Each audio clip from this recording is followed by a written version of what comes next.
itu loh, ma yajibu satruh wa haruma nadaruh, sesuatu yang wajib ditutup dan haram untuk dilihat. Haram dilihat, wajib ditutup. Itulah yang namanya aurat. Apa yang harus ditutup dan tidak boleh untuk dilihat? Bagi laki-laki dan perempuan beda.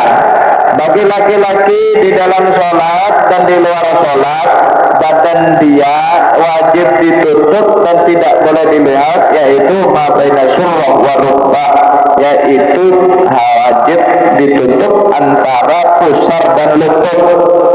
Pusar dan lutut di sholat dan di luar sholat.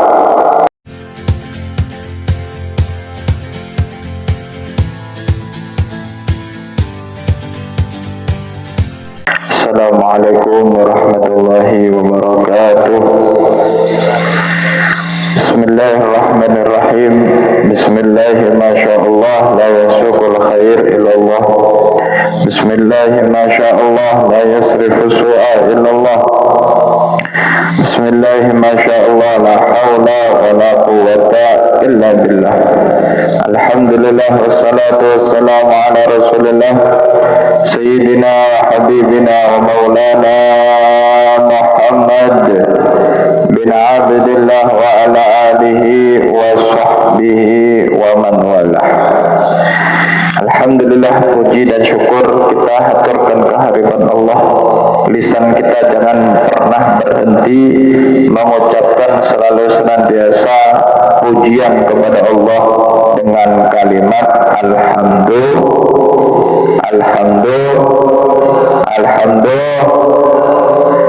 Banyakin syukur karena Allah berjanji di dalam Al-Quran, la in syakartum la azidannakum. Kalau kalian selalu senantiasa merasa menjadi hamba Allah yang bersyukur, maka semua yang akan pian miliki akan ditambah oleh Allah. Yang sehat tetap ditambah kesehatannya, yang sugih tetap sugih, yang bahagia tetap bahagia, yang senang tetap senang. Kenapa? Karena seberapa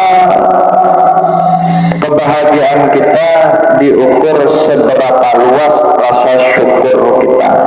Mudah-mudahan Allah jadikan hamba Allah yang bersyukur sehingga kita selalu senantiasa mendapatkan berkah, kesenangan, kebahagiaan dunia akhirat. Amin ya rabbal alamin. Para jamaah majelis Nurul Yakin yang dirahmati Allah, ibadah itu berat, sholat itu berat, puasa apalagi, zikir berat, kemudian beramal soleh itu berat, silaturahmi itu berat, nolong orang itu berat, gotong royong itu berat. Allah biar, kenapa kok berat? Ada yang tahu? Karena godaan setan.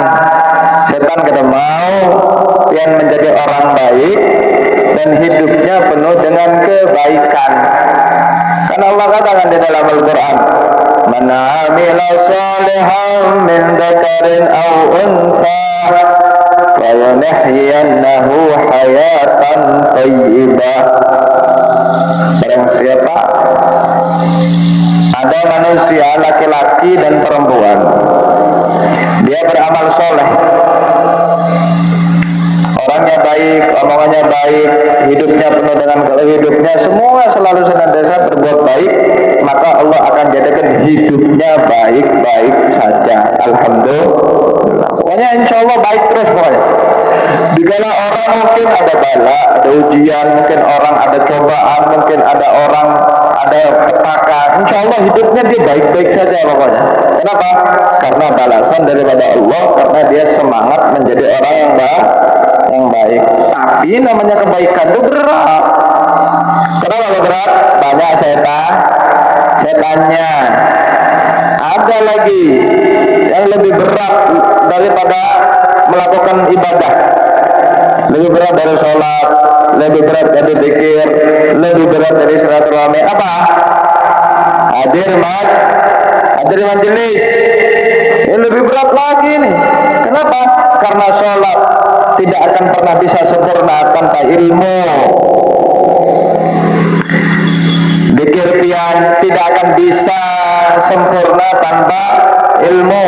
Puasa pian tidak akan bisa sempurna tanpa ilmu. Silaturahmi, sholat tahajud, baca sholawat, kalau tidak ngerti tahu tata cara yang benar, maka apa yang kita amalkan dari amal soleh itu nggak sempurna.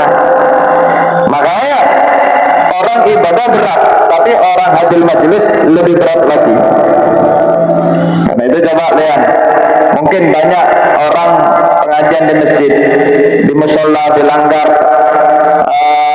ibadah dan lain-lain. Cuma yang pengajian rata-rata sedikit, hadir majelis sedikit. Apalagi majelis ilmu, orang itu lebih semangat majelis zikir kadang. Padahal zikir tidak akan pernah sempurna tanpa ilmu. Nah, karena itu syukur alhamdulillah, mudah-mudahan dia diberikan istiqomah oleh Allah, bisa mengalahkan setan-setan yang ada di dalam diri kita. Mungkin setannya ya kita juga. Ya kita ini kadang bisa. Orang setan itu kan tugasnya apa? Mengajak kepada kejelekan. Kadang kita ini ngajak kejelekan juga sama teman. Ngajak-ngajak. Cewek hubung masuk. Ini setan ya. Kenapa? Ngajak orang maksiat. Tanda sebelah tuh, ini setan. Coba Pak, nikmatin sendiri kada usah ngajak-ngajak. Nah, sudah malas ibadah, malas kebaikan, kadang berat untuk amal soleh, masih mengajak manusia untuk berbuat dosa, itu lebih parah ya. Nah, orang hadir majelis itu berat. Kenapa? Karena setan nggak mau amal ibadah kita diterima oleh Allah, amal ibadah kita menjadi sempurna. Alhamdulillah kita buktikan bahwa kita insya Allah semangat untuk menuntut ilmu, semangat hadir majelis. Mudah-mudahan kehidupan kita diberikan kesenangan, ketenangan dan berkah oleh Allah Subhanahu Wa Taala. Amin ya rabbal alamin. Masih membahas pengajian kita yang bulan lalu tentang syaratnya sholat ada 8. Di antaranya itu satrul aurat, nutup aurat. Aurat apa itu? Aurat itu loh ma yajibu satruh wa haruma nadaruh, sesuatu yang wajib ditutup dan haram untuk dilihat. Haram dilihat, wajib ditutup. Itulah yang namanya aurat. Apa yang harus ditutup dan tidak boleh untuk dilihat? Nah, bagi laki-laki dan perempuan beda. Bagi laki-laki di dalam sholat dan di luar sholat, badan dia wajib ditutup dan tidak boleh dilihat, yaitu ma baina surrah wa rukbah, yaitu wajib ditutup antara pusar dan lutut. Pusar dan lutut di sholat dan di luar sholat. Jadi kalau kalian melihat orang laki-laki pakai kapak cekak, apa arahnya itu? Handap saya gini ya, boxer, boxer, jangan dilihat, sudah hitam, korengan lagi, laki-laki pula, yang lihat dosa. Jadi yang membuka dosa, yang melihat juga dosa. Binian lumayan, walaupun dosa jajan putih nih, mulus nih. Ini sudah laki-laki, hitam, korengan bolong tuh. Sudah dosa, sudah jatuh ketimpang tangga pula. Nah itu sudah jatuh ketimpang tangga. Jadi orang laki-laki wajib menutup dari pusar dan lutut. Nah karena itu pian, khususnya yang hadir majelis ini, yang sudah dekat sama Allah, yang kenal dengan Rasulullah, sudah kesana hadir majelis, hadir pengajian, dekat para ulama, dekat para guru. Siang malam mungkin kita hadir majelis ABC mana-mana, harus beda dengan yang lain. Jangan buka auratnya, tutup. Jangan pakai celana pendek, pakai celana panjang. Harus nutupin lutut. Walaupun di dalam rumah. Kenapa? Karena di rumah itu kadang ada aja mungkin sepupu pian nggak orang masuk kan, kecuali di dalam kamarnya nggak ada kisah ya. Nah, kalau kamarnya nggak ada hukum lagi, walaupun kedua baju terserah aja. Ini di luar kamar. Karena apalagi kita itu rumah kita kadang tidak ada batas, siapa aja masuk ke rumah. Nah, karena itu kita harus tahu, yang sudah istiqomah hadir majelis itu harus amalkan sedikit-sedikit ilmunya. Tutup auratnya, dari pusar sampai lutut, jangan dibuka, hukumnya haram dan dosa. Kenapa aurat wajib ditutup? Karena para jamaah yang dirahmati Allah, salah satu tanda ridho Allah yang besar adalah tertutupnya aurat bagi manusia. Karena manusia di dalam surga semuanya menutup aurat. Malaikat menutup aurat. Enggak ada kisah malaikat ranjang. Bidadari menutup aurat. Bahkan bidadari itu berkerudung, berjilbab. Kata Nabi sallallahu alaihi wasallam, la khimaruha khairun minad dunya wa ma fiha. Harga kerudung daripada bidadari di surga itu lebih mahal daripada dunia dan sisinya. Misal Pak Iril punya dunia, isinya nih, laut punya Pak Iril, tambang batu bara punya Pak Iril, sungai Mahakam, danau melintang, yuk ikan-ikannya semua dijual, beli kerudung bidadari kada cukup. Jadi bidadari itu kerudung jual. Karena itu orang kalau pengen masuk surga, kumpul sama bidadari, bahkan dilayani bidadari, maka harus seperti bidadari, bahkan lebih istimewa daripada bidadari. Jadi tanda ridhonya Allah akan berikan manusia kemampuan untuk menutup aurat. Karena itu Allah Subhanahu wa taala mengatakan kepada Nabi Adam, ya Adam uskun anta wa zaujukal jannah. Wahai Adam dan Hawa, silahkan kalian tinggal di dalam surga. Makan terserah kamu apa yang kamu makan, minum terserah kamu akan kamu minum, nikmatin hidup yang indah ini cuma satu. Fala taqrabu hadhihi syajarah fatakuna minadh dhalimin. Jangan kalian deketin ini pohon ini, kalau enggak dan menjadi orang dolim. Bukan dolimi orang, tapi mendolimi diri sendiri. Apa dolim itu Pak? Perbuatan jahat. Ada orang berbuat jahat kepada orang, ada orang yang berbuat jahat kepada diri sendiri. Orang berbuat jahat sama orang mukul orang, ya masuk akal. Tapi ada orang yang bodoh, bukan pakai dal, pakai dot, bodohnya itu jahil murakkab, bukan pakai d, pakai d, bodoh. Apa itu? Mukul diri sendiri. Orang nampar orang biasa, ini nampar diri sendiri, orang. Nah katanya Allah, Adam, jangan kamu makan ini pohon, kalau enggak kamu akan menjadi orang yang paling dolim. Bukan dolim sama orang, dolim kepada dirimu sendiri. Masya Allah. Adam, kalian akan di dalam surga, la tajua wa la ta'ro.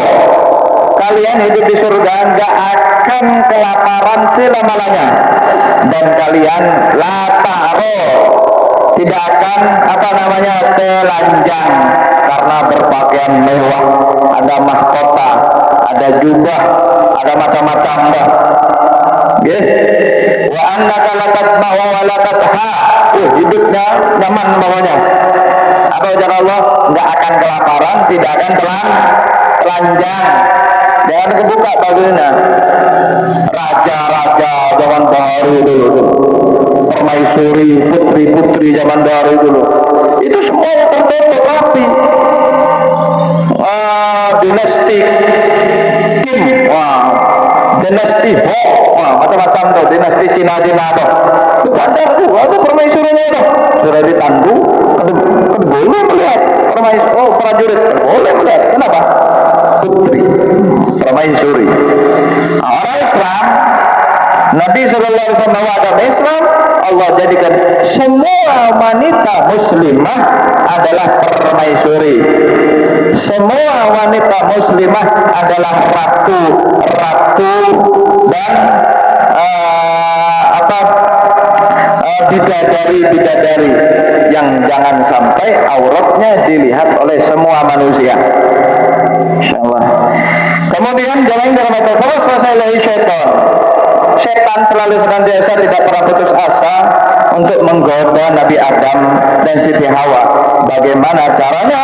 Nabi Adam alaihissalam terjerumus kepada kezaliman. Fakalah, makan. Langsung fabadat lahuma sawatuhuma. Ketika makan, langsung auratnya kebuka, mahkotanya hilang, bajunya lepas, celananya hilang, sehingga bingung, apa ini? Gimana? Malu. Akhirnya ngambillah dedaunan yang dirajut, sehingga Nabi Adam dan Siti Hawa bikin tapih, bikin celana daripada daun di dalam surga. Jadi orang membuka aurat itu adalah tanda hukuman Allah. Orang membuka aurat tanda murka Allah. Orang membuka aurat yang sudah diwajibkan ditutup itu salah satu tanda bahwa tidak mendapatkan rahmat Allah. Boleh. Karena itu ajari kita, anak kita, keluarga kita yang kita cintai istiqomah nutup aurat. Bukan hanya perempuan, ini laki-laki ini. Aurat orang laki-laki di dalam sholat dan di luar sholat harus tertutup dari lutut dan pusar. Kalau orang perempuan di dalam sholat, semua badan kecuali yang boleh dibuka adalah wajah dan telapak tangan di dalam sholat. Indah Syafi'i, menurut pendapat Imam Syafi'i. Adapun auratnya perempuan, jumhur ulama daripada 4 mazhab itu, maka Imam Syafi'i mewajibkan seluruh badan perempuan adalah aurat, maka wajib cadar, nutup wajahnya ditutup semua kada kelihatan, matanya gini kada boleh kelihatan. Itu mazhab asli daripada Imam Syafi'i. Adapun Imam Malik, Imam Abu Hanifah, Imam Ahmad bin Hanbal wajib menutup seluruh badannya kecuali wajah dan telapak tangan sekiranya bisa dibuka ketika beraktivitas. Masak, nyapu, beraktivitas itu kira-kira perlu baca ya wajah sama tangan aja ya sudah. Karena itu hanya boleh dibuka tangannya, kanan telapak tangan dan punggung tangan ini luar dalam dan wajah. Semua ulama mengatakan wajah dan tangan boleh dilihat, tapi menurut Imam Syafi'i wajah tangan pun juga aurat. Kenapa gak bisa? Karena para imam itu membedakan antara sahabat Nabi dan istri-istri Nabi. Kalau istri Nabi semua anggota tubuh bahkan mata-mata itu tidak pernah kelihatan. Itu seperti orang tarim.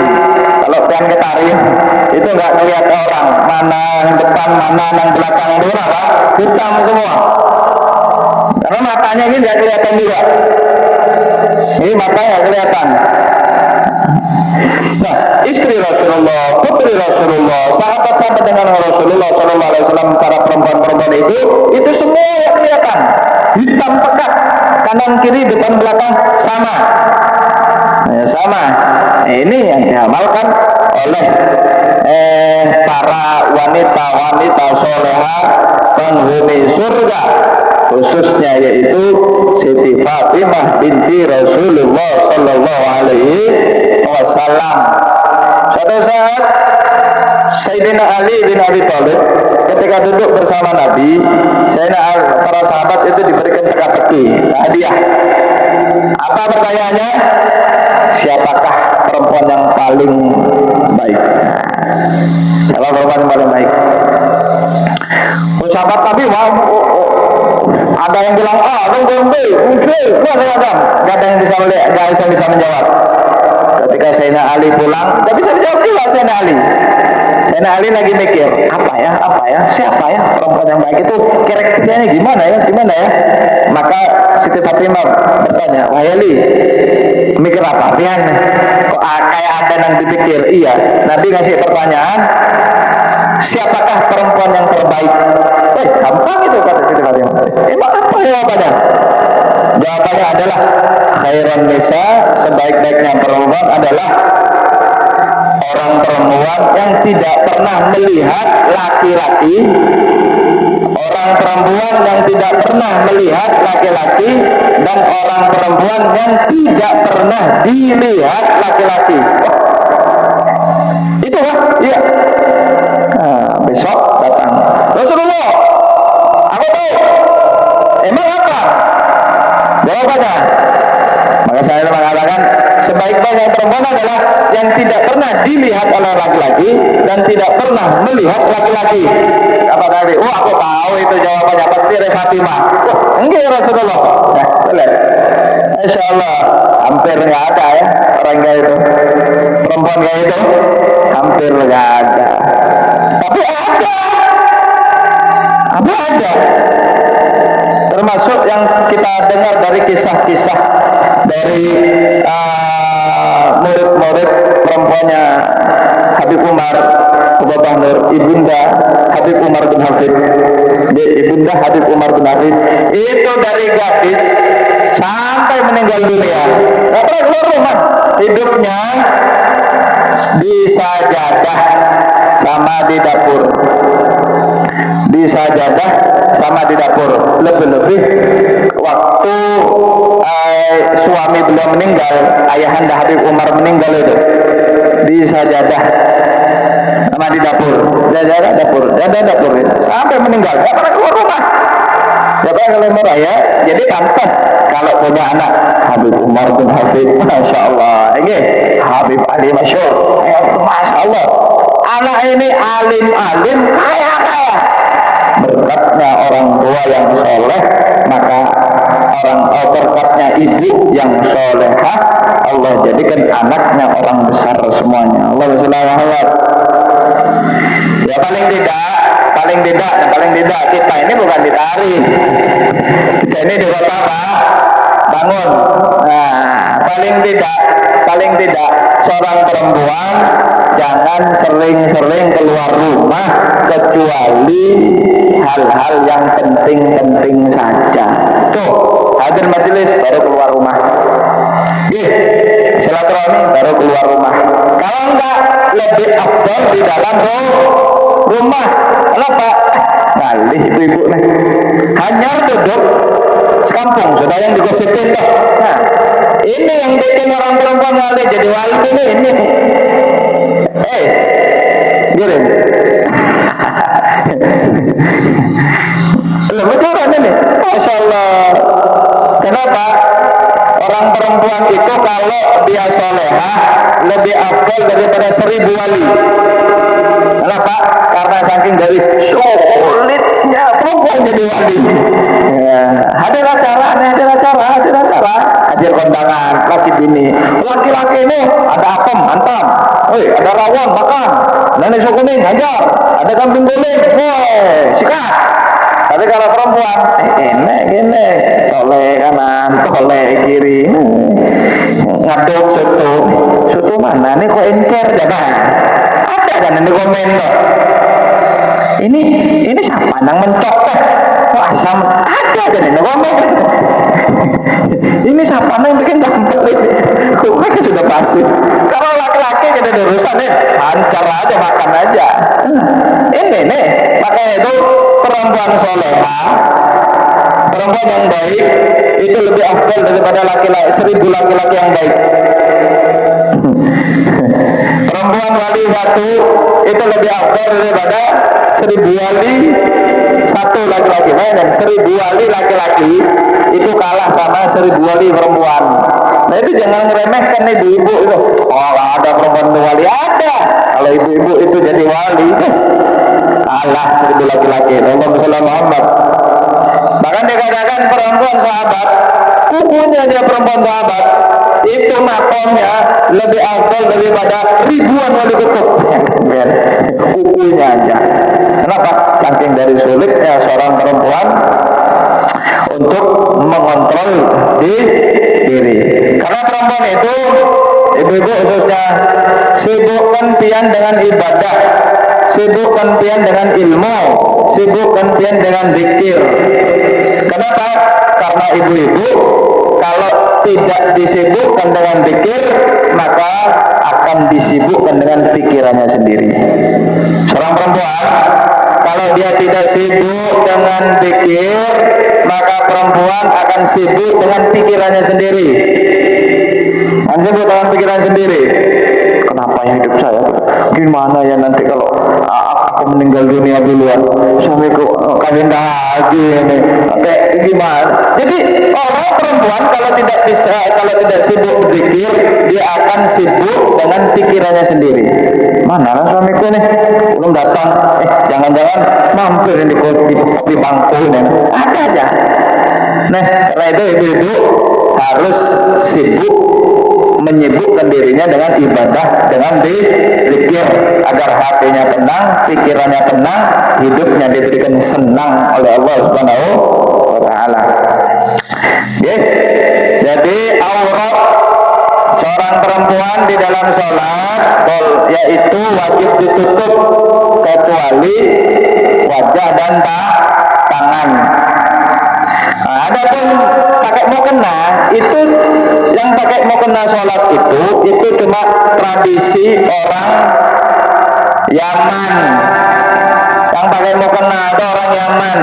Berhubung orang Indonesia ini asal usulnya Islamnya dari Yaman, maka Indonesia, Malaysia dan lain-lain, mereka juga kalau sholat pakai mukena. Dan kalau haji, dan kalau umroh, lihat orang Afrika, orang Mesir, orang Saudi sendiri, itu kalau sholat ya pakai baju yang dia pakai baju yang mereka pakai, langsung aja mereka sholat, nggak pakai mukena. Kenapa? Ya karena mereka sudah tertutup. Kalau di Tarim, di Hadramut sudah tertutup, masih pakai mukena lagi. Kenapa? Karena mukena mereka baju dikhususkan untuk sholat, untuk menghadap kepada Allah Subhanahu wa taala. Dan kalau kita bukan baju khusus untuk sholat, karena memang kalau kita orang Indonesia, kalau kita sholat pakai baju yang sehari-hari kita pakai, maka sholat kita nggak sah. Kenapa? Karena sholat kita tidak menutup aurat. Wa inda maharimi hawan nisa, aurat laki-laki dan perempuan di keluarga. Orang tua dengan anak, anak dengan orang tua, kakak dengan adik, adik dengan kakak, ponaan dengan paman, paman dengan ponaan, acil sama acol. Gimana auratnya? Mataina surah wa rukbah, yaitu antara pusar dan lutut. Karena itu pian, khususnya orang laki-laki krisis kita, kalau masuk ke kamar orang tua, jangan main masuk saja. Ajarin anak kita untuk ngetok pintu sebelum masuk kamar kita. Kenapa? Karena walaupun anak kita punya batasan aurat yang wajib ditutup. Walaupun anak kita itu kita tidak boleh membuka antara pusar dan lutut.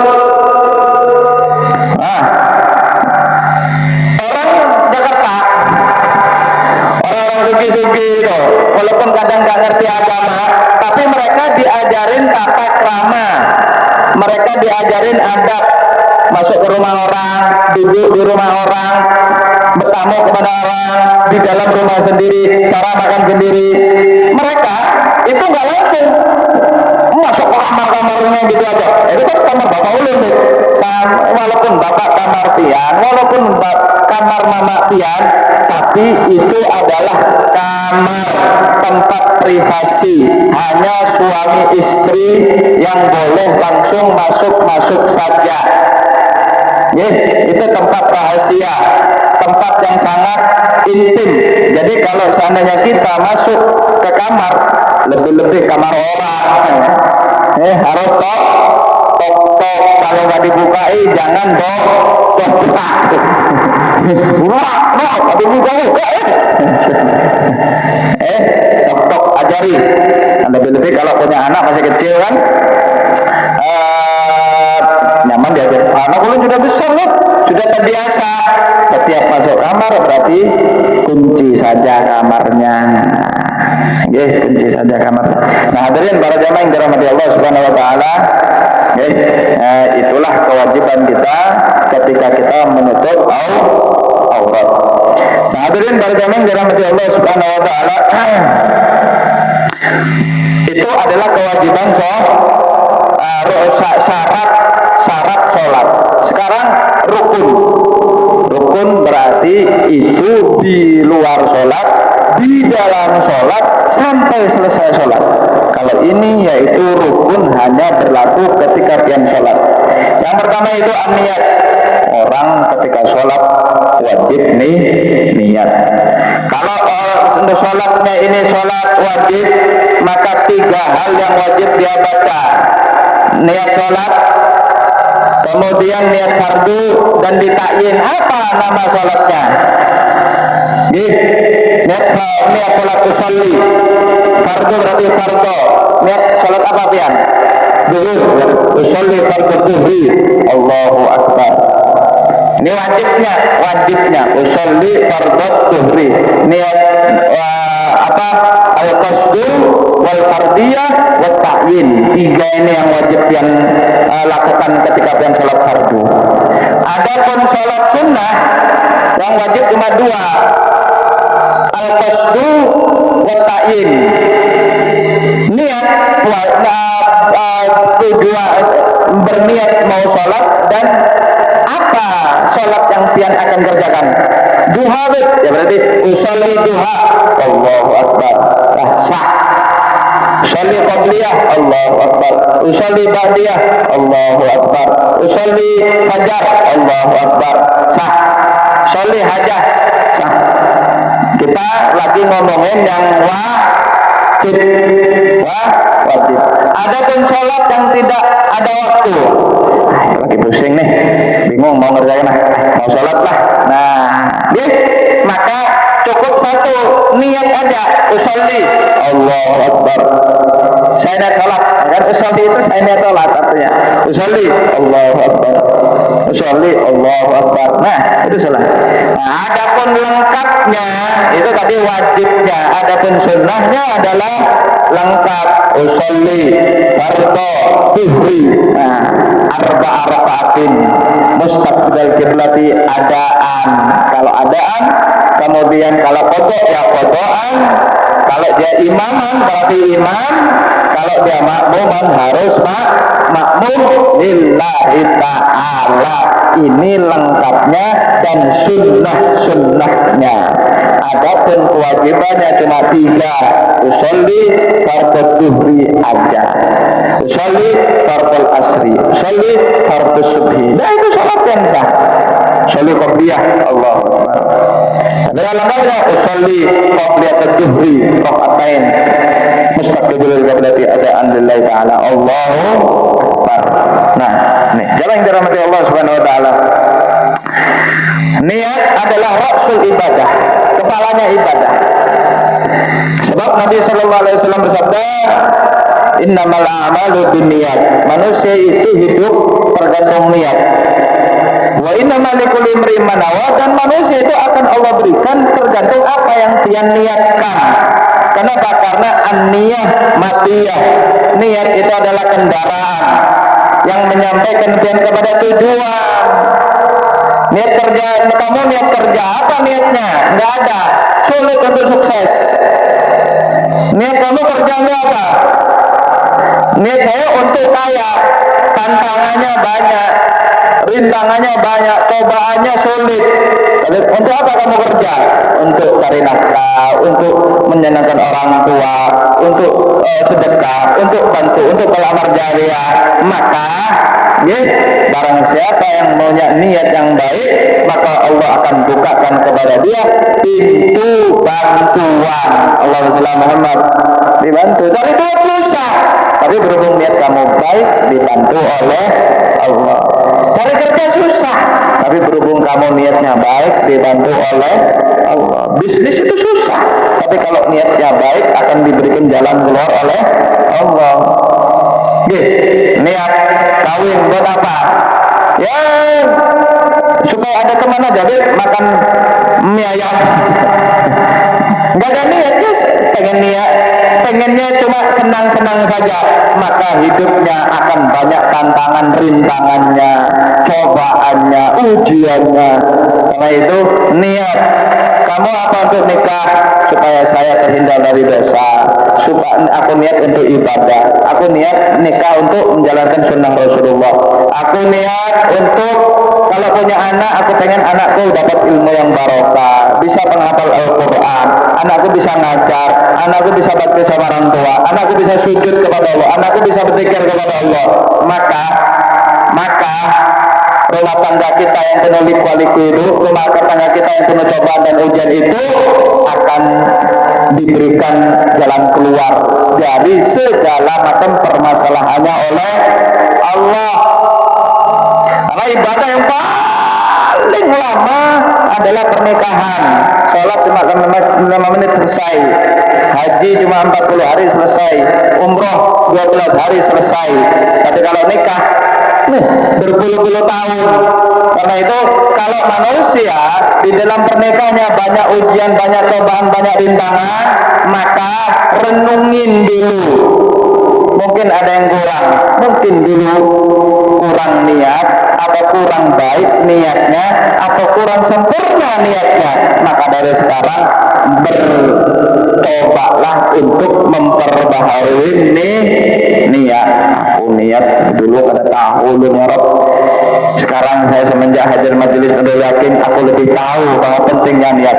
Nah, mulai sekarang di dalam hidupku sisa umur ini Allah, aku berniat di dalam menjalani rumah tangga sisa umur ini, aku niat kayak ini, aku niat itu, aku niat ini, dan insya Allah ujian, cobaan, rintangan, kesulitan yang pian hadapi puluh-puluh tahun gak selesai, insya Allah akan diselesaikan, akan diberikan jalan keluar oleh Allah Subhanahu wa Ta'ala. Niat itu kendaraan pian ke Samarinda, jalan kaki, sampai enggak? Sampai enggak? Sampai Garin? Sampai baptis ini meledak. Uyuh, setengah mati, capek, letih, lesu, kaki bengkak. Abaikan kabar. Kenapa? Dahsyat perjalanannya, jauh ke Samarinda. Terus gimana dok kalau agar kita ini nggak capek? Gampang, naik Pajero, naik Fortuner, naik mobil, naik Avanza, naik truk pun tidak masalah. Yang penting sampainya cepat dan nggak capek. Juga pian menjalani hidup itu susah. Menjalani hidup itu banyak tantangan, cobaan dan rintangan. Didik anak itu cobaan, tantangan, rintangan. Kerja, ngadepin orang itu tantangan, cobaan, semua yang jalani hidup. Sama ada orang jalan kaki sama rinda, capek, hidup itu capek. Nah karena itu apa yang membuat manusia ini agar cepat sampai kepada tujuan? Niat yang baik itu adalah kendaraan yang akan mempermudah dia sampai tujuan. Oke, ya capek, kendaraannya udah capek, duduk, capek. Cuman nggak secapek orang yang jalan nggak kaki, mungkin pusing, mual, mungkin muntah, mabok, ada di dalam mobil. Cuman nggak secapek orang yang jalan nggak kaki. Nah begitu juga hidup tetap, pian itu tetap ada tantangan, rintangan, cobaan, ujian, bala, musibah, masalah, kesulitan yang pian akan hadapin. Cuman nggak sesulit orang yang menjalani hidup tanpa niat. Nah, niat. Nah, karena itu ibadah semuanya wajib niat. Kalau nggak niat nggak sah. Nah, kemudian sesuatu yang tidak ada hubungannya ibadah, biar nilainya ibadah, maka harus juga berniat agar menjadi ibadah. Ya, karena itu hadirin jalan Allah, pian karena kalau punya anaknya selesai sekolah atau anaknya mau sekolah, duduk benar, kamu akan sekolah. Kamu niat apa? Sekolah ini niat apa? Kok dia dapat kerja, nggak usah disekolahin. Kenapa? Sulit sekarang ini cari kerja. Tuh Jakarta Timur macam-macam tuh. Buat apa? Ajarin, aku pengen cari duit. Tapi ya duit itu perlu, kerja itu wajib. Tapi tak ajarin bapak, orang hidup tidak selalu butuh duit, orang hidup tidak selalu butuh kerja, orang itu butuh ajarin niatnya, ajarin anaknya untuk menanamkan sedini mungkin niat yang baik untuk menjalani hidup. Ajarin. Kenapa? Karena niat yang pian ajarkan kepada anak pian itu menentukan masa depan anak-anak pian. Gak usah malu lah anak pian kok. Santai ngobrol. Ya Pak? Sekolahnya, ya Pak pondoknya, ya Pak kuliahnya, ya Pak kerjanya. Wah, lupa kan biasanya curhat dulu toh. Maka emang kayak ini, hidup kayak ini. Gimana kasih motivasi? Tapi kalau pengen kamu hidup mau bahagia, kalau pengen hidupnya nyaman, kalau pengen masa depanmu cemerlang, nasib mau baik, Bapak ajarin. Mama ajarin. Enggak apa-apa aja, mama aja harus ajarin. Kayak ini hidupnya. Hidup itu harus punya niat yang baik. Ini. Insya Allah berkat ajaran orang tua, dukungan orang tua, doa daripada orang tua, insya Allah anak-anak kita semua menjadi anak yang selamat dunia akhirat, anak-anak yang bisa membuat bangga, anak-anak yang bisa membuat senang hati orang tua, anak-anak kita mudah-mudahan menjadi anak yang diberikan oleh Allah kesuksesan dan kebahagiaan dunia sampai akhirat. Amin ya rabbal alamin. Jangan Allah subhanahu wa ta'ala. Ini saja mungkin pengantin kita malam hari ini. Insya Allah kita akan lanjut rukun-rukun sholat di pertemuan berikutnya, karena rukun-rukun sholat ada 17. Yang pertama adalah niat.